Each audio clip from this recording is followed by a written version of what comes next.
I loose the world from all I thought it was. I loosen my perception of everything I see. It's not what I think it is.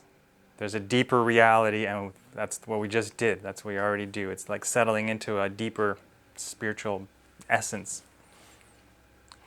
I loosed the world from all I thought it was. Yeah, it gets deep. It gets, 132 days in a row of learning this system of thinking. It gets to a climax where it says, all of our meaning we put on everything. No matter what happens, we interpret it through our own ideas. So nothing's neutral. We make up our stories about everything. So that was lesson number 1. Right now it just goes deeper and deeper. It's not letting that idea go, because that is the key to our liberation. So it goes to the point of saying there actually is no world. There is no world, ! This is the central teaching of the Course. Meaning there is a world, but it's the one we're making up on the fly. We're constantly making up through our latest version of our ideas, our latest perceptions.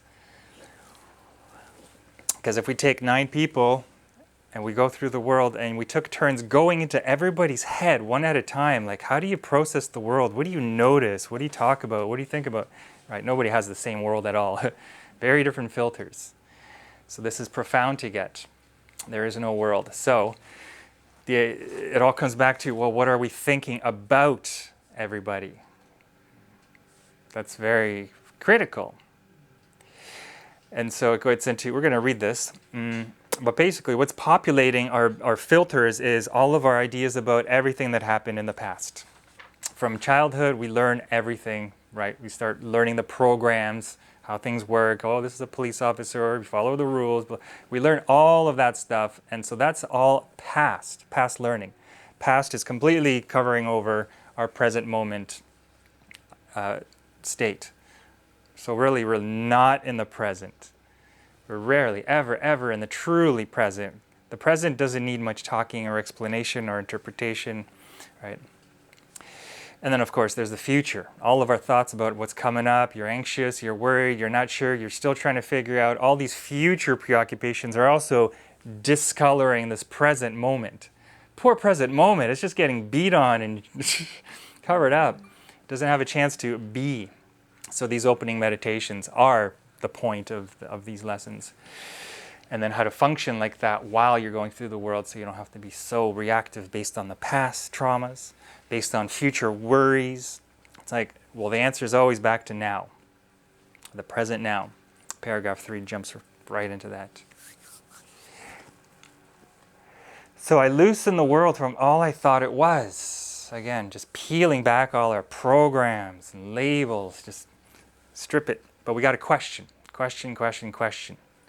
Instead of just assuming we know everything. Because by default, every one of us, of course me too, we already know. We think we know everything. We got it. Let me tell you how it is, in fact. And everybody wants to tell everybody else how it actually is. Get in the ring. Go, Royal Rumble. So the present moment has all the answers because there's no conflict within the perfection, again, of the present. There's so many qualities about it, is that when we're there, we're all equal.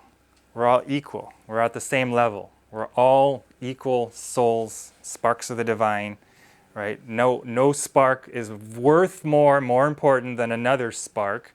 So this inequality that we build our life around, in the present moment, it's much more even. That's why a circle is a perfect metaphor.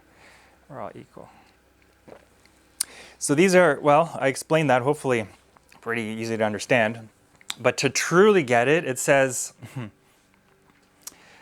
to really get the idea that there's no objective, physical, solid world that exists outside of our consciousness is making up the world. Our consciousness is constantly projecting onto the screen, right, the movie screen of the world.